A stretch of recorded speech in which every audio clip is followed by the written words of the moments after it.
Yeah, a lot of this is very scary and definitely like anxiety inducing in the fact that there's so many unanswered questions. And we've been hearing from public health experts lately a lot about how things are just not going to go back to normal after this and that there's going to be a new normal.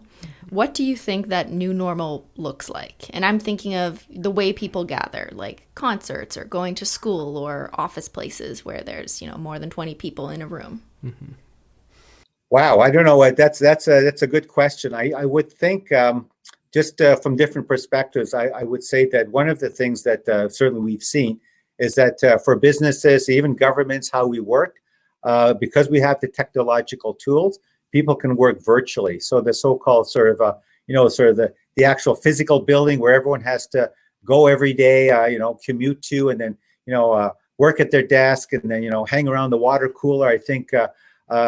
We'll be seeing less and less of that, and people will be probably working in terms of hopefully still having that connectivity and that social aspect, which I think is important. I think you'll see more and more of that in terms of how businesses have their employees work. So that's one thing. I think in terms of hopefully down the road, if COVID-19 really isn't a public health issue, I think we will always need a bit of that sort of a social interaction. I think we're social beings, and I don't think you can have concerts and so on, and there's no one there, and you're only watching it online. This is for here and now, but who knows down the road? But certainly, one of the other things I'm seeing now, and it's interesting. It's more of a cultural thing.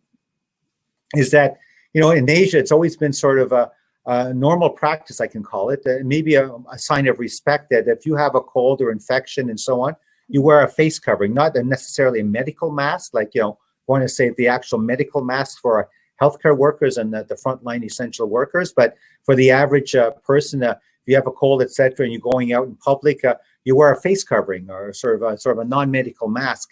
And that's always been, I think, a sort of part of the culture in Asia.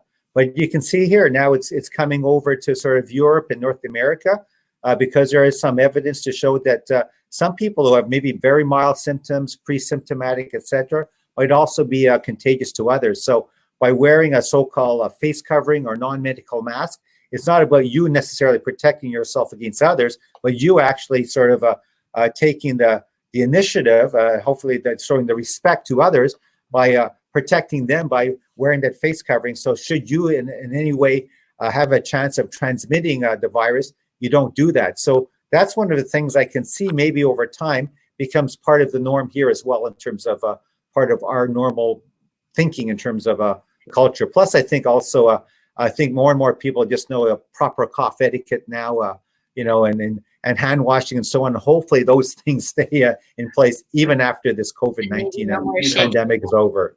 Yeah, maybe no more shaking hands when we meet each other anymore.